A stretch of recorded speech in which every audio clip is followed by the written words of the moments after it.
The main thing they want you to believe is that the supernatural is not real.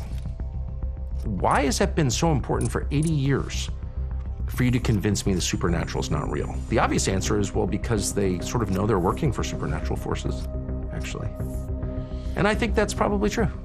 I talked to people who I thought had firsthand knowledge, and I talked to a number of them. And then I was like, whoa, I'm out. And the last couple of years I've been like, holy, they're the only people who know what's going on. So that's the conclusion I've reached. I'm usually pretty curious. I've stopped being curious about this because I don't want to know anymore. But I think I know. I think I know what's up. Tucker Carlson steps into the Sean Ryan show to expose some disturbing truths. Known for his credibility and direct access to influential figures, Tucker has conducted interviews with top-tier personalities, including the president of Russia. He hints at having uncovered a very frightening reality through these high-level interactions, insights he is about to share. Please pay close attention as Tucker Carlson reveals what he's discovered about the forces shaping our world. Let's listen to what Tucker has to say. The fact that anyone would even consider getting within 1,000 miles around with a nuclear exchange just shows you that the core impulse here is, that's what all of this is. And that's why I personally think it's spiritual. I think the word demonic is suddenly being overused. It's everywhere because it's real. But yeah, if you see a human movement that's anti-human, the push toward nuclear war, for its own sake, is by definition anti-human, I would say. AI is anti-human by definition. Anti-human by definition. Transhumanism is anti-human. Do people act against their own long-term interests? Probably not, actually. So it's probably not human. Very simply, trying to reduce it to its most basic elements, and like any movement that's anti-human is probably not human, is it? Probably Did not. dogs act against their own collective interest? Do caribou? Do porcupines? Do single-cell amoeba? Do sea cucumbers? No, none of them do. No animal does that because it's not natural. Animals are part of nature. They do natural things. People are subject to the supernatural, so they do things that are not natural, like themselves. That's why we're the only species that does itself. So when you yourself, whether slowly or all at once, you're being acted on by forces outside of you, spiritual forces, obviously. I think this makes so much sense, especially when you consider the anti-human trends we're seeing today. Remember when Cat Williams talked about similar issues? There are lots of testimonies from celebrities who speak openly about these phenomena, but it's as if we're asleep, unable to grasp the reality because the elites are doing their best to dismiss the supernatural. But as you'll soon find out, the powers that be are working hard to suppress any belief in the supernatural. I'm telling you, after hearing Tucker Carlson, you might just start to believe in the supernatural yourself. There are too many pieces of the puzzle that fit perfectly together. Numerous influential personalities have raised these concerns only to be silenced, ridiculed, and ultimately cancelled. Now, let's go back to Tucker. Here's what I'm really surprised by, and I've actually stopped gathering string on, as we say in reporting, stopped gathering string in this, gathering information, because I'm satisfied that I know enough, and I don't really want to know that much more. Because what I think I know is, this doesn't help me at all to know that. So that's a conclusion I've reached. I'm usually pretty curious. I've stopped being curious about this because I don't want to know anymore. I think I know. I think I know what's up. So I can't prove it, so probably not going to articulate it, but I think I know what's up, yeah. Now, things might get a bit weirder here, but I ask you to have a little patience and listen to Tucker all the way through. In just a few moments, he'll explain how he transformed from a skeptic to a believer. The influential figures he's met over the years have all confirmed the startling truths he's about to share. Just imagine, Tucker understands how outlandish this can sound to the average person, whose biggest concern might be their next Amazon purchase. Yet, he chooses to speak openly about these truths because they matter. We need more people like him who dare to tell it as it is. But one thing that you notice about every world religion I'm familiar with, I'm interested in that topic, there are commonalities between religions. But there are commonalities that are very striking between all world religions I'm aware of and all creation myths. And one of them, and this is of course true for Christianity, very true, is that the belief that supernatural beings take physical form. They all believe that, the Greek myths, but that they take physical form, that they're not just like some ethereal, they're not just shadows floating around, specters, fog, that they're physical, like they're as real as the arm of your chair, and that they reproduce with people, immaculate conception. Spirit reproduces with human woman. That's what the story is. And it's described in Genesis as well, in Genesis 6. But again, it's not just the religion of the ancient Hebrews or the religion of the modern Christians. It's Hinduism as well, and the animist religions, the religions of, to the extent we understand them or know about them, of the American Indians, all the same.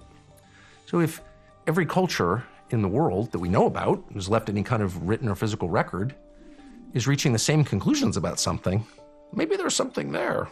And maybe it's not so crazy to think that what everyone else has always thought since the beginning of time, which that there is this combination in cases of, human beings and the spiritual realm, whatever that is. I can speak about it with no precision at all because I don't understand the specifics of it, but I know that it has been written about since people have been writing. It's intriguing to think that Tucker's understanding of these events comes not from mere speculation, but from conversations with powerful individuals who have had direct, first-hand experiences. Imagine the depth of knowledge held by secret societies and the kind of information that flows through the corridors of power in places like the Vatican. What might they know about the true nature of our world? Tucker tells us that his journey into these discussions has been eye-opening. He has spoken with insiders, learned from them, and was struck by the consistency and gravity of what they disclosed.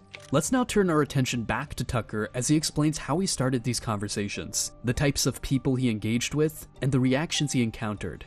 This is where things start to connect, shedding light on the darker, more obscured aspects of our history and reality. I got really interested in it, and since that is my job, that's literally my job, is to call people and see them and have dinner with them and talk to them, and that's what I've done my whole life. So it's like that's just natural for me. It's not a hobby. It's my profession. I hate to use the word reporting because it's been so discredited by the liars. Oh, we've done a lot of reporting. Here at NBC News, we've done a lot of reporting. Liar. You talk to some flack at CIA who told you a bunch of lies, which you're now repeating to me and my kids, so shut up. You haven't done any reporting. I hate to use the word reporting, but just like satisfying your curiosity by trying to identify who might know, talking to a bunch of people about it, assessing who's telling the truth. Maybe they're wrong anyway, but you can kind of feel whether someone's telling the truth. And there are ways to know, or to get closer to knowing whether someone's telling the truth. And just talk to a lot of people. And I've done that because I got really interested in it, sort of by accident. I never thought I'd be interested in this at all. And so I talked to a lot of people, and I was really shocked by what credible people told me. They could all be wrong. Of course, I can't prove it. But I became completely satisfied, I'll say that they were not lying and that they were right or in the vicinity of right. I always assume the details are wrong. I was a police reporter for a while, and you interview someone like a shooting. You've obviously seen shootings, but most people don't see shootings. So you think if you saw a shooting, you'd like remember every detail of the shooting. They get them all wrong. People aren't good at detail. Okay, that's just true. But they are good at themes. They're good at themes. Like, they remember the guy's fat. He may have been 400 pounds, he may have been 280, he was fat. Like, if everyone says the guy was fat, he was fat. I know I don't trust anybody, actually.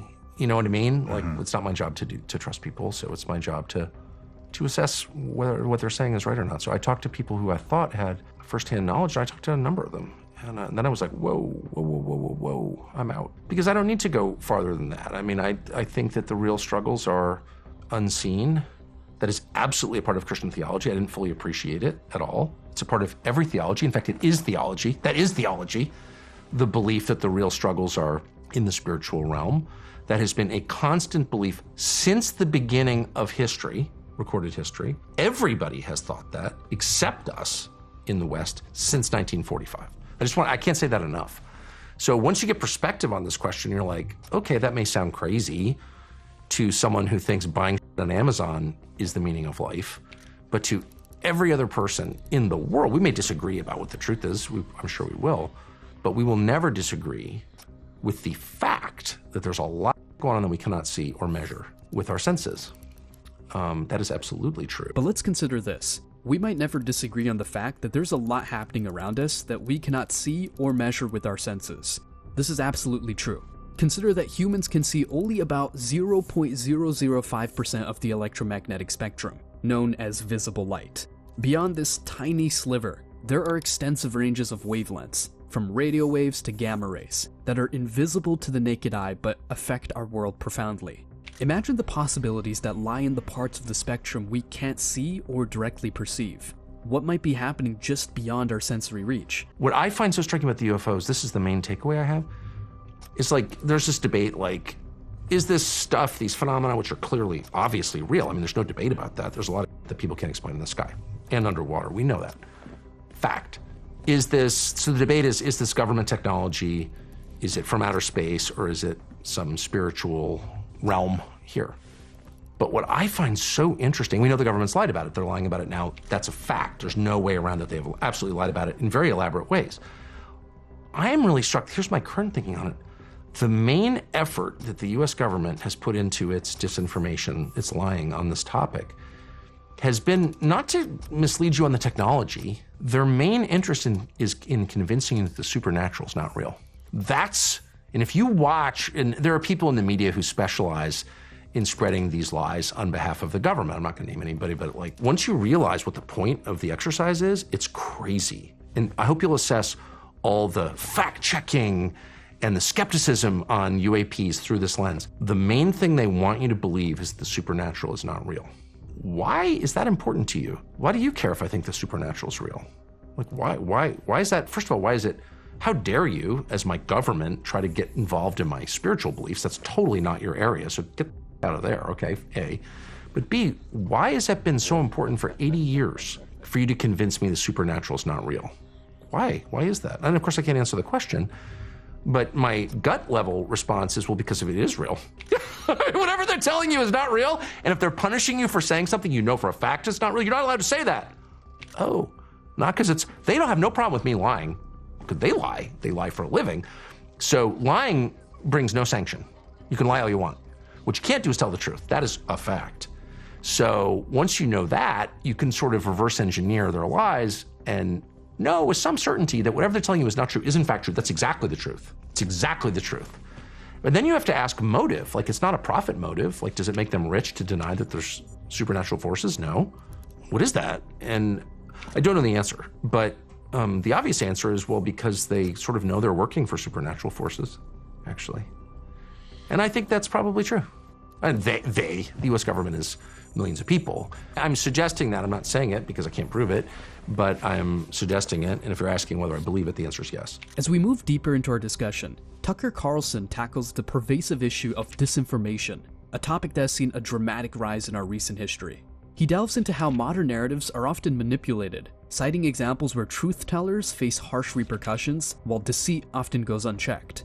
Take, for example, the recent controversies around whistleblowers in various sectors, from government to the corporate world. These individuals expose harmful truths, yet rather than being heralded for their courage, they frequently face severe consequences: loss of employment, legal battles, and public vilification. This pattern starkly contrasts with the relative impunity enjoyed by those spreading misinformation or operating under deceitful pretenses. Tucker highlights the psychological manipulation involved when society punishes those who speak the truth and rewards those who perpetuate falsehoods. It creates a disorienting reality. This tactic isn't just about controlling the narrative, it's about altering the very way we perceive truth and ethics. He points out that this isn't a new phenomenon. Historical examples abound, from the vilification of troublemakers who challenge the status quo in scientific and cultural realms to political figures ostracized for their unorthodox views. The psychological impact on the public's ability to discern truth is profound. When the truth is punished and lies are rewarded, it fosters a culture of skepticism and cynicism, where the real becomes unreal and vice versa. But I believe that for two reasons. One, because I've told that directly by a couple of people who I think seem knowledgeable. And I attach some weight to that, though not conclusive weight. I don't know, right? I don't know. I wasn't there. Maybe they're super sophisticated liars. Maybe they're telling me the same lie for some reason. Maybe it's all part of a disinformation campaign. All the geniuses on the internet, the really smart kids seem to think it's, oh, you're falling for the disinformation campaign. Okay. Thanks, son.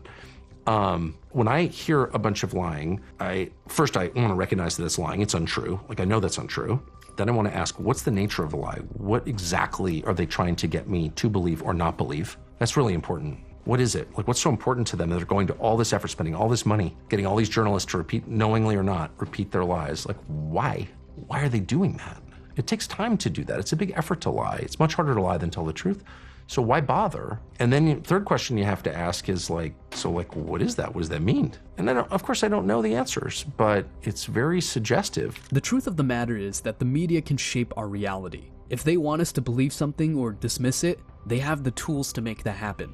Sure, Some of you might see through the deceptive agendas, but still, the vast majority of people could be swayed against those who dare to question the powers that be. So, in a way, they win regardless.